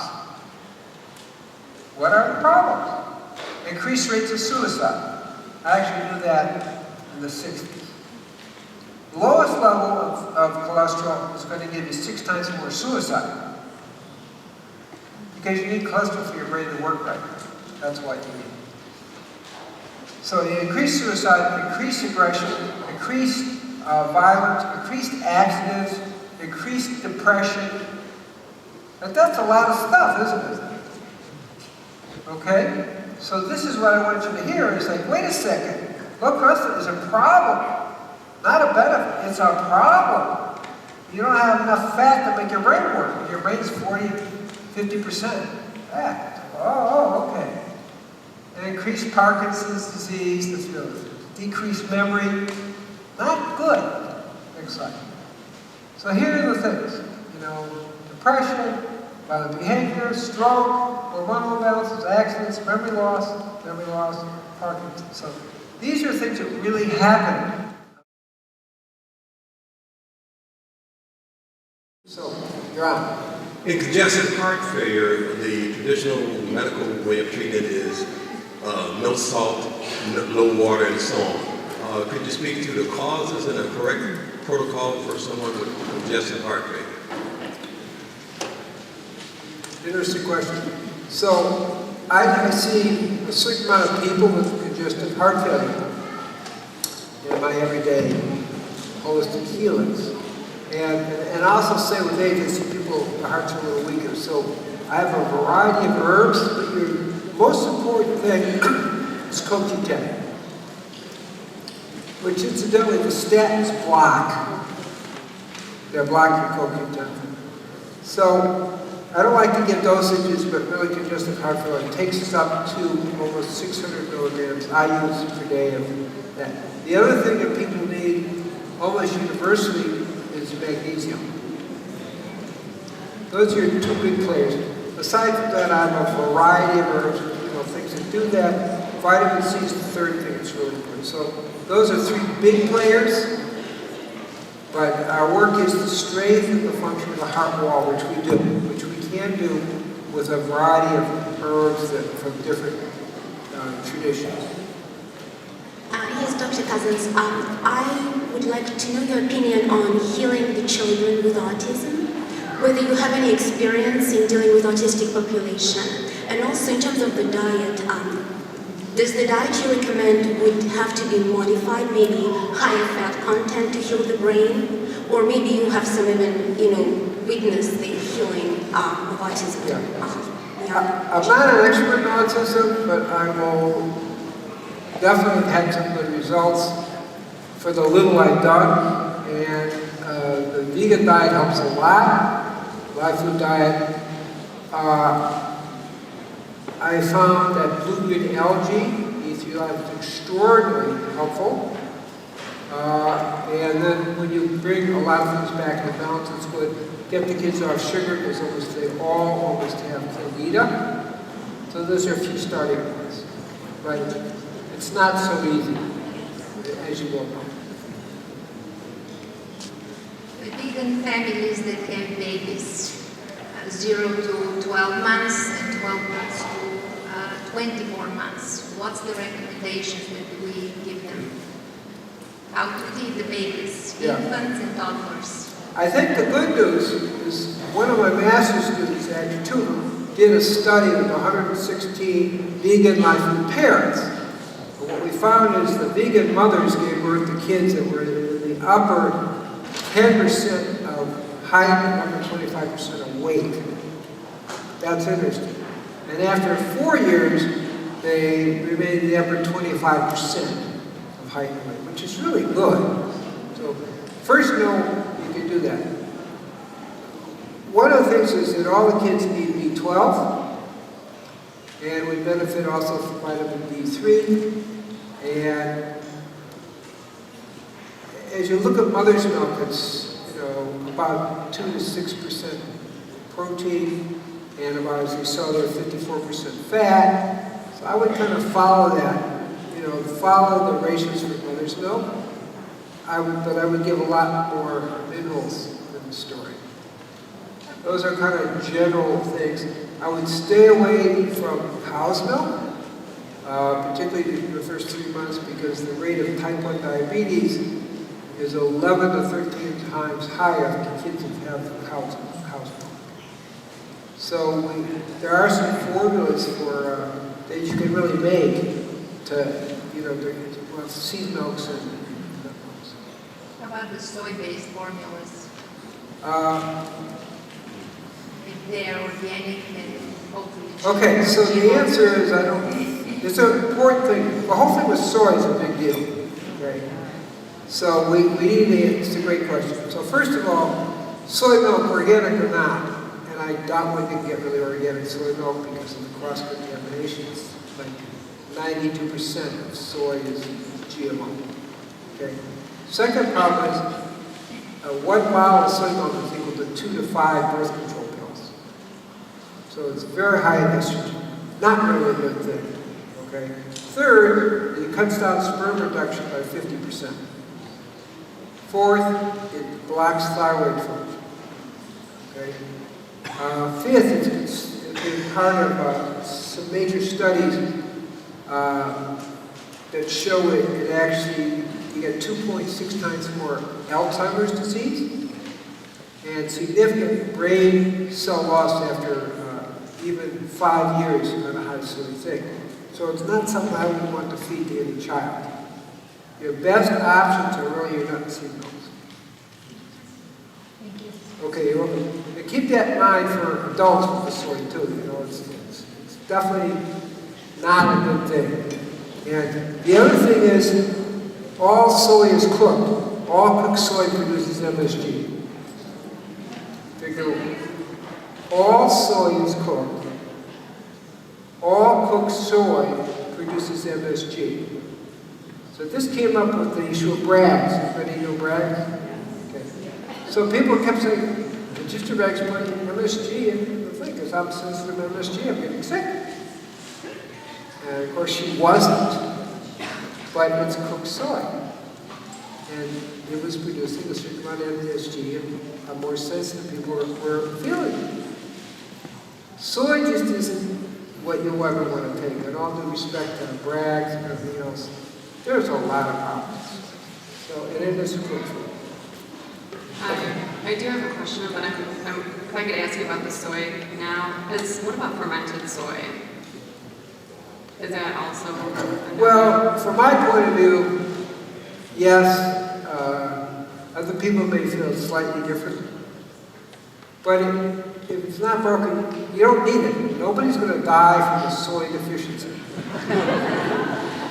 And we are looking at serious GMO contamination. It's 92%. How do you ensure that your 8%, it's guaranteed to be organic, hasn't been cross-contaminated? You see what I mean? It's not a winner, and we don't need it. My question I wanted to ask originally was, I'm just curious if you can shed some light on, I was on birth control 10 years ago, and it just messed up my digestion. I don't digest foods at all anymore, even though I've gone mostly on a raw diet. Anything I eat just doesn't. Well, I have to be a little careful. This is really for your personal medical questions. I know a lot of you sneak through already, but really, you need a whole person healing to figure out what went wrong. It's a detective story. So, but please ask questions that apply to everybody, okay? Because I'm here to serve everybody, so that's my answer. The mystery has to be figured out like a whole person. Okay. Next. Hi. What are your thoughts on vitamin D, especially for us here where the sun isn't available for many months during the year? I think vitamin D, the research on it is pretty overwhelming. I recommend everybody take it. And you want to be at least 50 to 70 milligrams in your blood. And there's easy tests you can do to do that. But it's really quite important for so many things. It protects against cancer, it protects against diabetes, it makes your hormones work right, and it goes on and on and on. And a supplement versus the sunbeds or things Well, like that. start with the sun, or you can do, the lights, like a tanning salon type thing. Thank you. Yeah. Hi. I was wondering if you could shed some light on what a pregnant lady should eat as far as vegan diet. I've considered it more and more, and a lot of people, or the few people I've asked, have suggested holding off until I'm finished with carrying. Okay, so I have an actually pretty complete chapter in conscious eating, which is for starters. Generally, you need more protein to start with. And at least 70 grams of protein. Spirulina is really easy to do. Spirulina has lots of GLA, which is also good for pregnancy. So I would go definitely high in spirulina, probably 2 tablespoons 3 times a day. I would do lots of minerals. I would certainly do your long-chain omega-3s, particularly your DHA. Recommend a pregnant woman have at least 900 milligrams of that because you need it for the baby's brain development. It will improve IQ. I would certainly get yourself amped up on iodine. Iodine deficiency is associated with the leading cause of mental retardation in the world, as well as cretinism. And I thought that I would do that and very high in minerals. Those are some of the things I would do just for starters. Then you have to kind of individualize your diet. Now, I would suggest really getting the kind of Cyndi book because it has a whole chapter on that. But B12, the DHA, and higher protein are some of your key players. Okay, thanks. And just remember that vegan mothers produce babies that are in the top 10% of height weight. Very good. Okay. The DHA at the level we're talking about you really need from the yellow algae, but you get it again from purslane, the green algae, and all the other things I mentioned. Yeah. Hi, thanks for another great presentation. Just so grateful to have you here. I just, I'm a holistic physician and psychiatrist here in the Chicago area, and I've been teaching a lot at schools and to parents and the public about adrenal fatigue. And I'm finding that as a psychiatrist, I've seen so many people being sort of misdiagnosed, and I feel like adrenal fatigue is like rampant in our culture.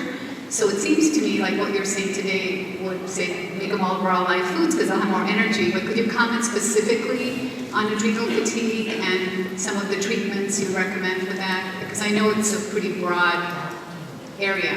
Yeah. Again, I'm trying to stay away from too much medical, but I want to just say that the veganism is not specific for adrenal fatigue. That's the first thing. You know, you really do need certain herbs, and you have to do things like sleep. Most people aren't getting enough sleep. So very practical things. Then the rest kind of takes you into much more subtle levels and all the circuitry in the body and the relationship of the hypothalamus to the adrenals, and adrenal pituitary, adrenal axis. So it's like a pretty complex. So it doesn't really belong here in this thing, except sleep is very important.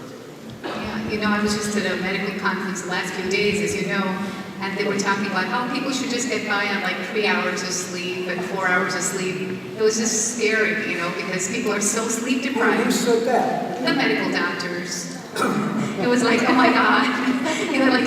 It was really sad to hear. So what we know is inadequate sleep will really compromise your adrenals. They did a study with the U.S. Air Force. They found if you get less than 5 hours sleep, your adrenals will seriously weaken and your ability to do airplane missions will be compromised. Worse, if you just get up once in that 5 hours, you'll have compromised adrenals. That's how bad it is. So sleep is very important. People who don't get enough sleep have 40 times more depression. And 40 times more, it's significantly more adrenal and all endocrine dysfunction. So it's like it's hugely important. So that's a simple one. Thank you. And stay away from sugar. Second. Yeah.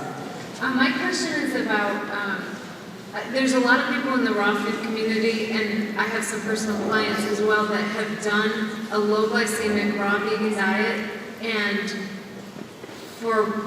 they've had different symptoms, whether it's couldn't get rid of excess weight or some other health problems. They went back to cooked food, at least some cooked food, and their problems went away.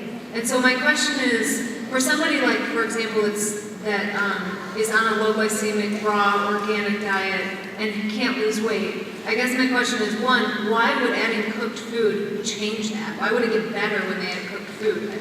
I've heard of many testimonials of this. And then the other question, I guess, would be, what do you recommend for somebody who's still totally out of balance? Or maybe that's too specific. It's too specific, Yeah. but sometimes it takes a while to shift over to the full live food diet.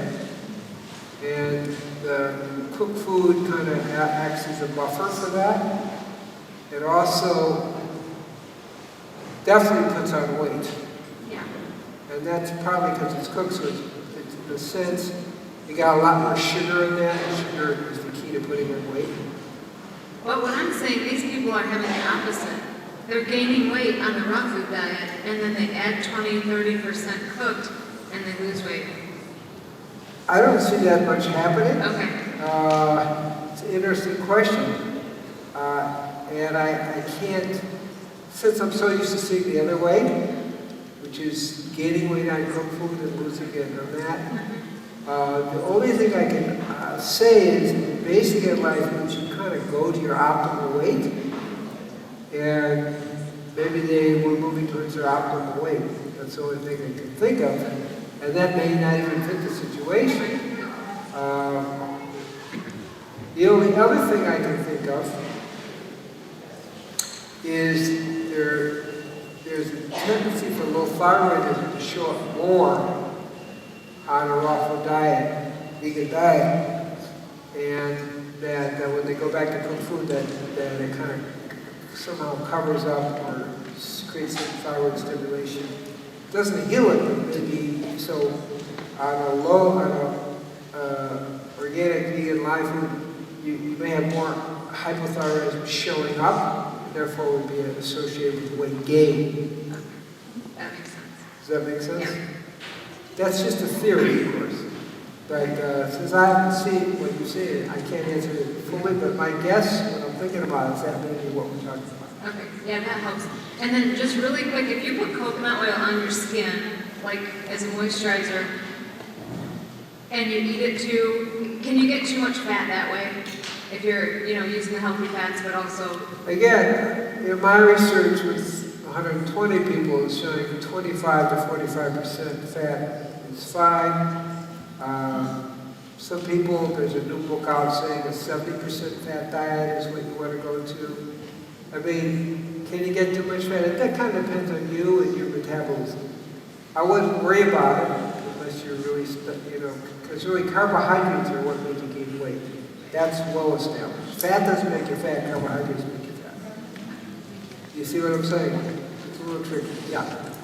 As I've been exploring the vegan live food diet, a lot of people talk about fruitarianism and this idea of eating only fruit, and they have examples of becoming really strong or really athletic using just fruit.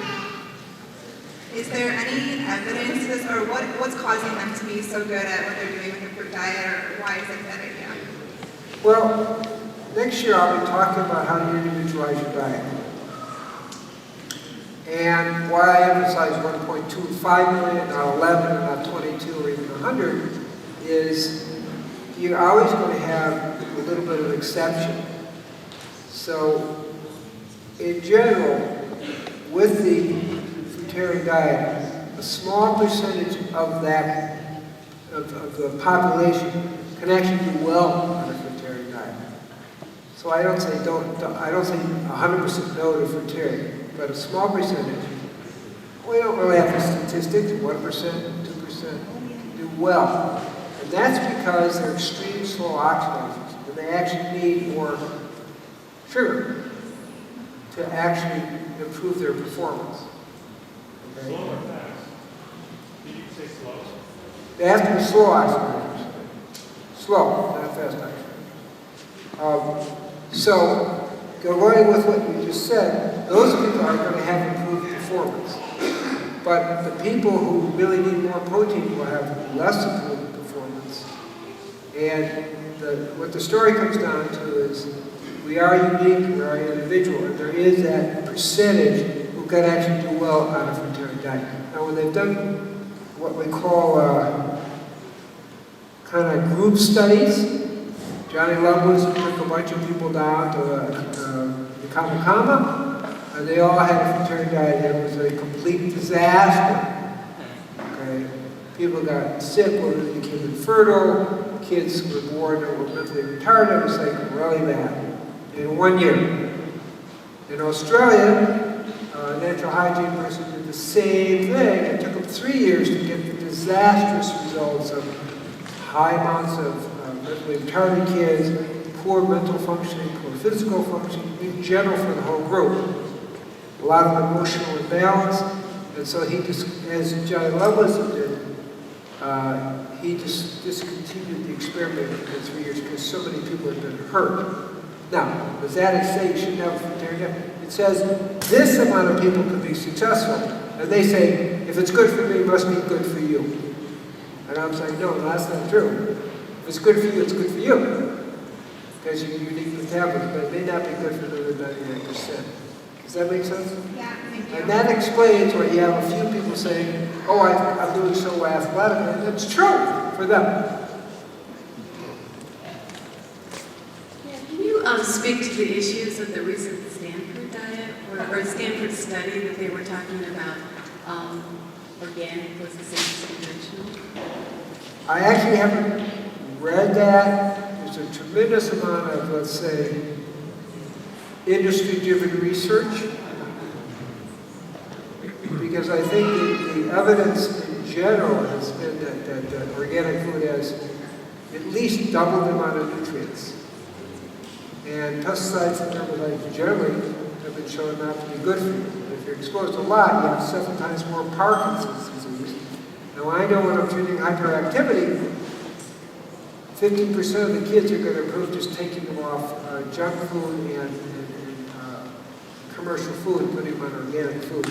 So between pesticides, herbicides, you know, and all the other things we're talking about versus organic, I think there is a difference. So I have no idea what they did. Honestly, the story's already been in on that. There's a huge media push to say organic food doesn't matter. Are people aware of that? Raise your hand if you're aware of that. Because they want you to eat junk food. They want you to eat dumbed down. And they also are competing, the commercial interests are competing against organic because there's a growing interest in organic because it's common sense. Pesticides and herbicides are their own toxins. How complicated is that? Pesticides and herbicides, you know, associated cancer. How complicated is that? You know, it's like, and they, again, good organic food is 2, maybe 4 times more nutrient dense. What vitamin B brand would you recommend? Well, I think that all the B vitamins have to be human active, okay? But they have to be natural, because they hold a frequency as versus synthetic. Okay? So, I'm looking, I use Nano B complex, it's one of the main ones I use, because it's grown by bacteria. A-N-O-B. Nano, N-A-N-O, B. And you get it from the tree. There's people here like Cyndi and other people are using it here. And it has a live B12, human active. So that's the one I recommend. Thank you. My question is about vitamin B2, about vitamin B12 also. On the one hand, we know many of us are deficient in it, and on the other hand, we know that there are products like spirulina and perhaps some of the other algae which are said to be rich in B12, but they're B12 analogs that may block the uptake of real B12. So how would you balance if you're using, say, a product like Nano B12, and you also want to use spirulina or some of the other products of that nature that might be B12 analogs? How would you balance that to get the most benefit? So the question you're speaking to is that many vegetable foods have B12, human active B12, but they also have analogs that neutralize it in the food. So if you're taking your actual B12, you're taking it away from your food, which is good, then you're not going to have that problem. Because the analogs are neutralizing each other in the food, but they're not neutralizing other B12. That's separate from the food. So they're not blocking the receptors for the B12 that you want? Right, because they're neutralizing each other. Okay. I understand what you're thinking, but how do we know? Because we know when you take the B12, we raise your B12. You know, it's just a clinical finding. You say, you're low in B12, I don't care how much spirulina, whatever analog you're taking, it will still raise your B12. Do you see what I'm saying? That's how you know.